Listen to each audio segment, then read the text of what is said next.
मैं विनोद प्रजापति आपके अपने YouTube channel math plus BP पे आपका बहुत बहुत स्वागत करते हैं।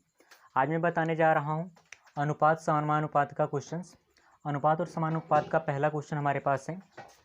दिया गया है किसी फिल्म की टिकट की कीमत 9:10 के अनुपात में बढ़ी, यानी पहले 9 था, अब हो गया कितना 10। यदि मूल टिकट की कीमत 180 रुपये थी, यानी पहले जो थी 180 रुपये थी, तो कुल 2200 टिकट बेचे गए हैं। अब सिनेमा हॉल के राजस्व में कितनी वृद्धि हुई है बढ़ने के बाद, ये आपको बताना है। अब टिकट की कीमत जो है 9 थी पहले, अब हो गई 10, यानी बढ़ गई है।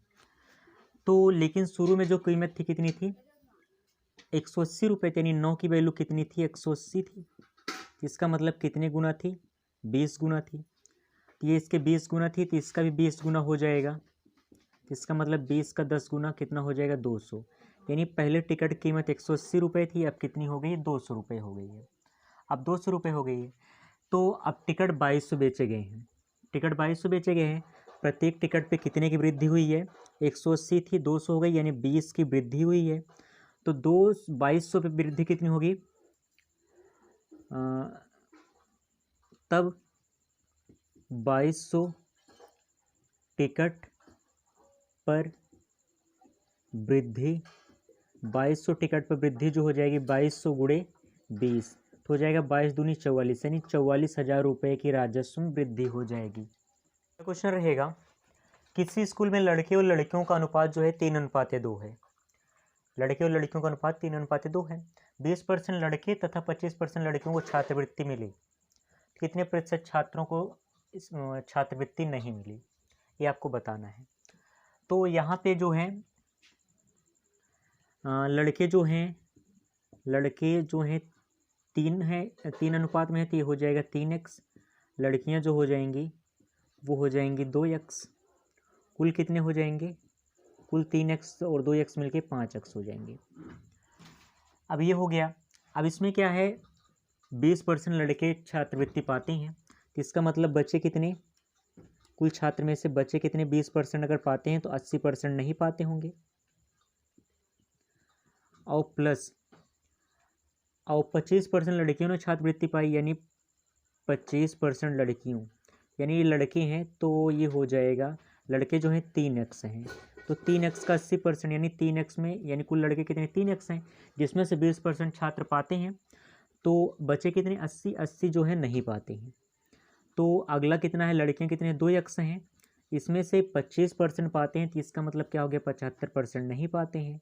तो इसका मतलब ये हो गया छात्रवृत्ति ना पाने वाले, छात्रवृत्ति ना पाने वाले, छात्रवृत्ति ना पाने वाले कितने हो गए, तो ये हो जाएगा 3x 80/100 प्लस 2x 75/100, तो 8 3 24, यानी 240x और 75 दूना 150/100 हो गया। तो इसको अगर जोड़ा जाए तो 39 390 हो जाएगा बटे 100, तो कट गया, आ गया कितना 39x/10। तो प्रतिशत निकालना है, प्रतिशत क्या हो, छात्रवृत्ति ना पाने वाले को प्रतिशत कितना होगा। अब ना पाने वाले कितने हैं, 39x/10, और कितने में 5x में, 100% निकालना है, तो ये आ जाएगा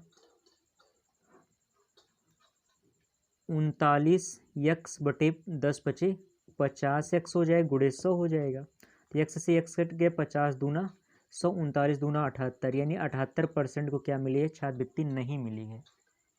क्वेश्चन रहेगा इसमें, किसी युद्ध में टैंक और प्लेन का अनुपात जो है 5:3 है। टैंक है और प्लेन है, उनका अनुपात क्या है, 5:3।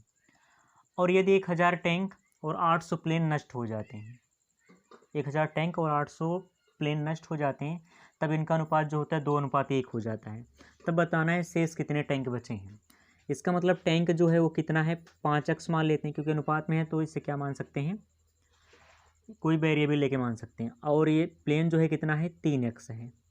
अब इसमें से क्या है, इसमें से 1000 नष्ट हो गए थे, यानी 1000 माइनस हो जाएगा। और प्लेन में कितना है, 800 नष्ट हो गए, तो इनका हो जाएगा -800 हो जाएगा। इनका अनुपात दिया है कितना, 2:1। तो इसको हल कर लेते हैं, 2 3 6x 2 8 16, 5x माइनस 1000, तिरछा गुणा कर दीजिए तो 5x इधर आकर के घट जाएगा, 6x में से 5x निकलेगा, 1x आएगा, 1600 में 1000 निकल जाएगा 600। इसका मतलब टैंक जो था कितना था, टैंक जो है पहला टैंक है, दूसरा प्लेन है, इसका मतलब 5, x का मान कितना आया है 600 आया है, तो हो गया 5 अंक 3, यानी 3000 टैंक थे। अब शेष कितने बचे हैं, शेष बचे, अब 3000 टैंक थे, 1000 नष्ट हो गए, तो यानी शेष बचा हुआ है कितना, 2000 टैंक बचे हुए हैं। क्वेश्चन रहेगा 7800 रुपये को ABC में 1/2 अनुपात 1/3 अनुपात 1/4 में बांटे गए, तब B का हिस्सा क्या है, यानी A अनुपात B अनुपात C कितना है 1/2 अनुपात 1/3 अनुपात 1/4। तो इनका सही अनुपात निकालना है, तो ये क्या है 2 3 4, 2 3 4 का एलसीएम क्या होगा 12 होगा, तो 2 से 12 काटा जाए 6 आएगा, 3 से 12 काटा जाए 4 आएगा, 4 से 12 काटा जाए 3 आएगा। इसका मतलब सबके बटे में 12 है, तो इसको हटा सकते हो, यह आ जाएगा 6 अनुपात 4 अनुपात 3, ABC का अनुपात आ गया। अब यहाँ पे 7800 को ABC में बांटना है, तो यहाँ कुल टोटल कितने हैं 6 4 10 3 13, तो 13 की वैल्यू कितनी है 7800, तो कितना गुना है 78, 13 छंग 78 होता है, यानी 60, यानी 60 गुना है। तो B कितना हो जाएगा, B यहाँ पे 4 है, तो ये भी 60 गुना हो जाएगा, 0 यानी 600 गुना हो जाएगा, यानी 13 छंग 78, 2 0 है ना, तो 600 गुना हो जाएगा, तो ये 600 गुना हो जाएगा, तो 6 चौका 24, यानी B का हिस्सा जो है वो है 2400 रुपये, 7800 में 2400 रुपये B का है।